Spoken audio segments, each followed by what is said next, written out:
নমস্কাৰ এই মুহূৰ্তত আহি পৰিছে সন্ধিয়াৰ কেইবাটাও গুৰুত্বপূৰ্ণ খবৰ। আজি হৈছে 5 আগষ্ট।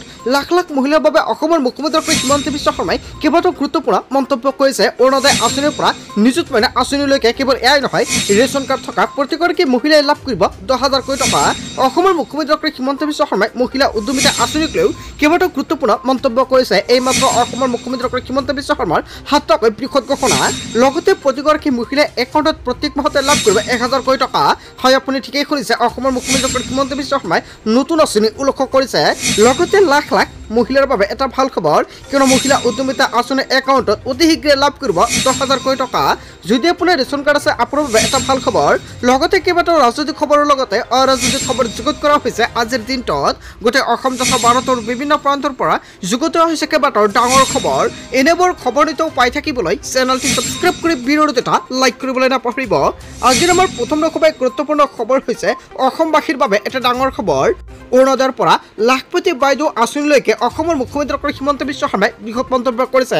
এটা নহয়, দুটা নহয়, কেইবাটাও আঁচনিৰ কথা উল্লেখ কৰিছে অসমৰ মুখ্যমন্ত্ৰী হিমন্ত বিশ্ব শৰ্মাই সংবাদমেলযোগে। অৰুণোদয়ত ধন লাভ কৰা মহিলাৰ বাবে ডাঙৰ খবৰ দিলে মুখ্যমন্ত্ৰী হিমন্ত বিশ্ব শৰ্মাই। অৰুণোদয়ত ধন লাভ কৰা মহিলাই 250 টকাকৈ ৰেহাই মূল্যত লাভ কৰিব ৰন্ধন গেছৰ সুবিধা। উজ্জ্বলা আঁচনি লাভ কৰা মহিলাই লাভ কৰিব 250 টকাৰ ৰেহাইৰ ব্যৱস্থা।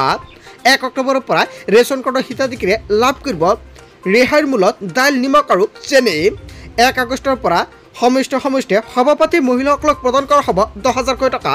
হয় বন্ধু বান্ধৱীসকল, অসমৰ মুখ্যমন্ত্ৰী হিমন্ত বিশ্ব শৰ্মাই মহিলা উদ্যমিতা আঁচনিক লৈ কেইবাটাও গুৰুত্বপূৰ্ণ মন্তব্য কৰিছে। 2 দিনৰ ভিতৰতে মহিলাগোটৰ একাউণ্টত পোনপটীয়াকৈ সোমাই পৰিব 10,000 কোটি টকা। সকলোৱে ৱেইট কৰি আছে কেতিয়া প্ৰদান কৰা হ'ব এই ধনৰাশি। অৱশেষত মহিলাৰ বাবে এটা ভাল খবৰ দিলে অসমৰ মুখ্যমন্ত্ৰী হিমন্ত বিশ্ব শৰ্মাই। 6 আগষ্টৰ পৰা কলেজে আৰম্ভ হ'ব নিযুত মইনা আঁচনিৰ আবেদন। যদি নিযুত মইনা আঁচনিত আপোনাৰ নামটো নাই, তেনে ক্ষেত্ৰত আপোনাৰ বাবে এটা ভাল খবৰ, কিয়নো 6 আগষ্টৰ পৰা কলেজে আৰম্ভ হ'ব নিযুত মইনা আঁচনি আৰু কালিৰ পৰা নতুনকৈ আপুনি আবেদন কৰিব পাৰিব নিযুত মইনা আঁচনিৰ বাবে। একাদশ শ্ৰেণীত অধ্যয়নৰত ছাত্ৰীয়ে প্ৰত্যেক মাহতে লাভ কৰিব 1,000 কোটি টকা আৰু স্নাতক পৰ্যায়ত অধ্যয়নৰত ছাত্ৰীয়ে প্ৰত্যেক মাহতে লাভ কৰিব 1,500 টকা আৰু স্নাতকোত্তৰ পৰ্যায়ত অধ্যয়নৰত ছাত্ৰীয়ে প্ৰতি মাহতে লাভ কৰিব 2,500 কোটি টকা। অতি শীঘ্ৰে আপুনি কৰক আবেদন, কিয়নো কাইলৈৰ পৰা চৰকাৰে আবেদন প্ৰক্ৰিয়া আৰম্ভ কৰিব। লগতে মেট্ৰিক দিবলগীয়া ছাত্ৰীয়ে পাব 300 কোটি টকা। অসমৰ মুখ্যমন্ত্ৰী হিমন্ত বিশ্ব শৰ্মাই ডাঙৰ মন্তব্য কৰিছে। যদি আপুনি মেট্ৰিক দিব, তেনে ক্ষেত্ৰত আপোনাৰ বাবে এটা ভাল খবৰ। মেট্ৰিক দিবলগীয়া ছাত্ৰীয়ে 300 মাহে লাভ কৰিব। অৰুণোদয়ৰ পৰা লাখপতি বাইদেউলৈ অসমৰ মুখ্যমন্ত্ৰী হিমন্ত বিশ্ব শৰ্মাই কেইবাটাও গুৰুত্বপূৰ্ণ মন্তব্য কৰিছে। লগতে এই মাহতে অৰুণোদয় আঁচনিৰ টকা নাপাব আপোনাৰ বেংক একাউণ্টত। যদি অৰুণোদয়ৰ টকা আপুনি পাই থাকে, তেনে ক্ষেত্ৰত আপোনাৰ বাবে এটা বেয়া খবৰ, কিন্তু প্ৰত্যেক মাহতে 10 তাৰিখত আপোনাৰ একাউণ্টত চৰকাৰে 1250 টকাকৈ প্ৰদান কৰে আৰু এই মাহতে আপোনাৰ একাউণ্টত চৰকাৰৰ টকাটো প্ৰদান নকৰে। অহা মাহত 17 তাৰিখে লাভ কৰিব মহিলাসকলৰ বেংক একাউণ্টত 1250 টকাকৈ। অসমৰ মুখ্যমন্ত্ৰী হিমন্ত বিশ্ব শৰ্মাই ডাঙৰ মন্তব্য কৰিছে। অৰুণোদয়ত ধন লাভ কৰা মহিলাৰ বাবে ডাঙৰ খবৰ দিলে অসমৰ মুখ্যমন্ত্ৰী হিমন্ত বিশ্ব শৰ্মাই। আৰু যদি আপুনি ভাবিছে নতুনকৈ আবেদন কৰিব, তেনে ক্ষেত্ৰত কৰিব পাৰিব। অতি শীঘ্ৰে আপুনি কৰক আবেদন। তাৰপিছত অসমবাসী ৰাজকীয় আমাৰ পৰৱৰ্তী খুবেই গুৰুত্বপূৰ্ণ খবৰ, লগতে ডাঙৰ খবৰ।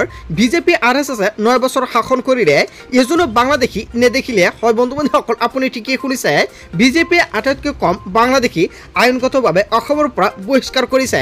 2014 চনৰ 16 মেত প্ৰধানমন্ত্ৰীয়ে বাংলাদেশী খেদিম বুলি কৈছিল, কিন্তু তাৰ 10 বছৰ পিছত মুখ্যমন্ত্ৰীয়ে কয় 1 কোটি বাংলাদেশী আছে। এতিয়ালৈকে বিদেশী বহিষ্কৰণৰ ব্যৱস্থা কিয় কৰা হোৱা নাই, এনেকুৱাকৈ কেইবাটাও গুৰুত্বপূৰ্ণ প্ৰশ্ন উত্থাপন কৰিছে অখিল গগৈয়ে। কিয় বাংলাদেশী চিনাক্ত কৰিবৰ বাবে কঠোৰ NRCৰ ব্যৱস্থা কৰা নাই? আমেৰিকাৰ অবৈধ প্ৰব্ৰজনকাৰীক হাতকেৰিয়া লগাই ভাৰতলৈ পঠিয়াই দিছিল।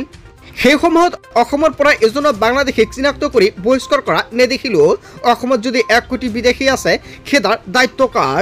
এনেকুৱাকৈ কেইবাটাও গুৰুত্বপূৰ্ণ প্ৰশ্ন উত্থাপিত কৰিছে অখিল গগৈয়ে। উৰিয়াম ঘাটত বাংলাদেশে দখল কৰা বুলি ক'লে, কিন্তু এজনকো চিনাক্ত কৰিব নোৱাৰিলে। বাংলাদেশী প্ৰসংগত বিস্ফোৰক মন্তব্য কৰিছে বিধায়ক অখিল গগৈয়ে। হয় বন্ধু বান্ধৱীসকল, বিধায়ক অখিল গগৈয়ে যিকেইটা প্ৰশ্ন উত্থাপিত কৰিছে, জনতাই কি ক'ব? যদি জনতাৰ কিবা মন্তব্য কৰিব লগা থাকে, আপোনালোকৰ মন্তব্য নিশ্চয় কমেণ্ট কৰি জনাই দিব। তাৰপিছত অসমবাসী ৰাজকীয় আমাৰ পৰৱৰ্তী খুবেই গুৰুত্বপূৰ্ণ খবৰ, লগতে ডাঙৰ খবৰ। মিয়া মানে বাংলাদেশী নহয়, ভাৰতৰ মিয়াসকলতে কাম কৰিবলৈ যাব পাৰিব। হয় বন্ধু বান্ধৱীসকল, কেইবাটাও গুৰুত্বপূৰ্ণ মন্তব্য কৰিছে। ভাৰতৰ মিয়া সকলোতে কাম কৰিব যাব পাৰিব। মিয়া ভাৰতৰ নাগৰিক, মিয়াৰো সমানে অধিকাৰ আছে ভাৰতত। আন জাতি জনগোষ্ঠীৰ যিমান অধিকাৰ আছে ভাৰতত সিমান অধিকাৰ আছে মিয়াসকলৰো।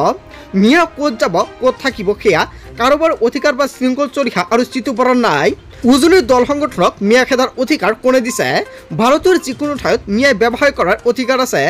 যিসকলে ভাৰতৰ সংবিধান নামানো বুলি কয় সিহঁতে দেশদ্ৰোহী। মিয়াৰ অধিকাৰ কোনেও কাঢ়ি ল'ব নোৱাৰে। ABMCৰ সভাত এই মন্তব্য কৰিছে অধিবক্তা শাহনাজ আহমেদে। তাৰপিছত অসমবাসী ৰাজুক জনাইছে আমাৰ পৰৱৰ্তী খুবেই গুৰুত্বপূৰ্ণ খবৰ। লগতে ডাঙৰ খবৰ, শান্ত শিৱসাগৰক কোনেও অশান্ত কৰিবলৈ চেষ্টা নকৰিব। কেইবাটাও গুৰুতৰ অভিযোগ উত্থাপিত কৰিছে। হিন্দু মুছলমানৰ সংঘাত লগৰ পৰা সকলোৱে বিৰত থাকক, কঠোৰ নিৰ্দেশ শিৱসাগৰৰ বিধায়ক অখিল গগৈৰ। শিৱসাগৰৰ আৰক্ষী প্ৰশাসনক কঠোৰ পদক্ষেপ ল'বলৈ আহ্বান অখিল গগৈৰ। জাতীয় দায়িত্ব পালন কৰি অতীতৰ পৰা চলি থকা শান্তি সম্প্ৰতি বজাই ৰাখক। শিৱসাগৰত এটা সাম্প্ৰদায়িক বাতাবৰণ সৃষ্টি কৰিব খোজা হৈছে। বিজেপি চৰকাৰৰ নিৰ্দেশত একাংশই এই কাম কৰিবলৈ উঠি পৰি লাগিছে। মুখ্যমন্ত্ৰীৰ বিশেষ কিছুমান এজেণ্ট আৰু হিন্দু মুছলমানৰ বিষবাক্ম বিয়পৰ চেষ্টা কৰিছে। মিয়া খেদা অভিযানক লৈ কাজিৰঙাত বিধায়ক অখিল গগৈ ডাঙৰ সংবাদমেল। তাৰপিছত অসমবাসী ৰাজুক জনাইছে আমাৰ পৰৱৰ্তী খুবেই গুৰুত্বপূৰ্ণ খবৰ। লগতে ডাঙৰ খবৰ, উজনি অসমৰ পৰা মিয়া যাবই লাগিব। উজনি অসমত এটা মিয়া থাকিবলৈ নিদিও। কেইবাটাও গুৰুত্বপূৰ্ণ সংবাদ প্ৰদান কৰিছে দল সংগঠনে। যদি উজনি অসম খালী কৰি নাযায় তেনেহ'লে ভয়ংকৰ পৰিস্থিতি হ'ব। আমাক কোনেও সংগঠনে ভাবুকি দেখুৱাই লাভ নাই। হয় বন্ধুবান্ধৱীসকল, কেইবাটাও ডাঙৰ প্ৰশ্ন উত্থাপিত কৰিছে। মিয়াৰ প্ৰতি অগাধ প্ৰেম থকা কোনো সংগঠনে আমাৰ কণ্ঠ ৰোধ কৰিব নোৱাৰে। আমাৰ বিৰুদ্ধে এজাহাৰ দিয়া সংখ্যালঘু সংগ্ৰাম পৰিষদত থকা মানুহবোৰ বাংলাদেশীক ৰক্ষণাবেক্ষণ দিবলৈ সেই সংগঠনটো জন্ম হৈছে। এজাহাৰ দাখিল কৰাৰ পিছত প্ৰতিক্ৰিয়া চিতু বৰাৰ। হয় বন্ধুবান্ধৱীসকল, উজনি অসমৰ পৰা মিয়া যাবই লাগিব। হয় বন্ধুবান্ধৱীসকল, কেইবাটাও ডাঙৰ মন্তব্য কৰা হৈছে। ইয়াৰ বিষয়ত জনতাই কি ক'ব? যদি জনতাৰ কিবা মন্তব্য কৰিব লগা থাকে আপোনালোকৰ মন্তব্যটো নিশ্চয় কমেণ্ট কৰি জনাই দিব।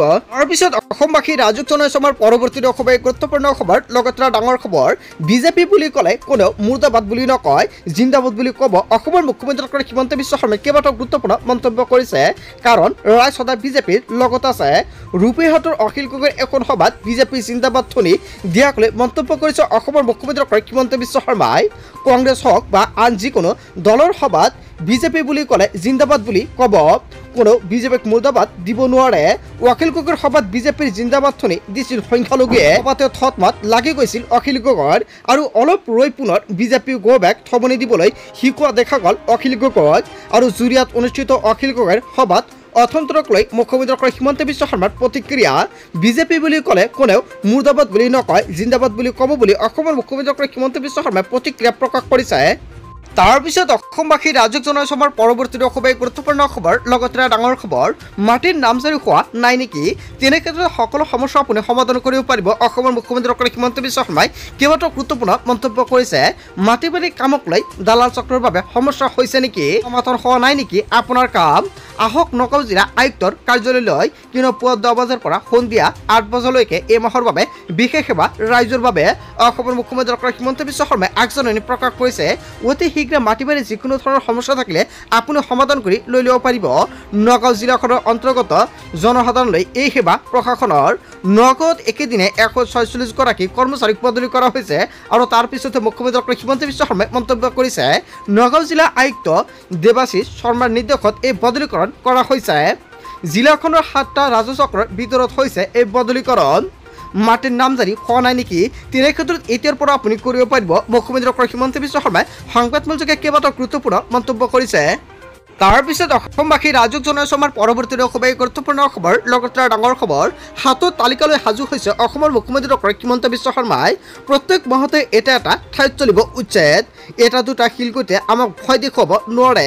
উচ্ছেদ সভাই কোনেও বাধা দিব নোৱাৰে। নতুনকৈ কোনো লোকে যাতে দখল কৰিব নোৱাৰে তাৰ বাবে স্থায়ী ৰাইজে সচেতন হ'ব লাগিব। স্থায়ী ৰাইজে প্ৰতিবাদ কৰি নতুন মানুহ নাহে। যদি স্থায়ী ৰাইজে সকলোৱে মিলি প্ৰতিবাদ কৰে তেনে ক্ষেত্ৰত কোনো ধৰণৰ মানুহ আহিব নোৱাৰে বুলি অসমৰ মুখ্যমন্ত্ৰী ডক্টৰ হিমন্ত বিশ্ব শৰ্মাই মন্তব্য কৰিছে। কিন্তু মেডি মাটি বিক্ৰী কৰাৰ ক্ষেত্ৰত সাৱধান হ'ব লাগিব। অসমীয়া মানুহ বা ভাৰতীয় নাগৰিক এতিয়া সাজু হ'ব লাগিব। মুখ্যমন্ত্ৰী ডক্টৰ হিমন্ত বিশ্ব শৰ্মাৰ বৃহৎ মন্তব্য। বন্ধু বান্ধৱীসকল, আজিৰ মূল ভিডিঅ'খনত আপোনালোকক এইখিনি সৰু কেইটামান ইনফৰমেশ্যন দিবলগীয়া আছিলে। ভিডিঅ'টি ভাল লাগিলে লাইক কমেণ্ট শ্বেয়াৰ কৰিব। চ' থেংক ইউ ফৰ ৱাচিং ফুল ভিডিঅ'।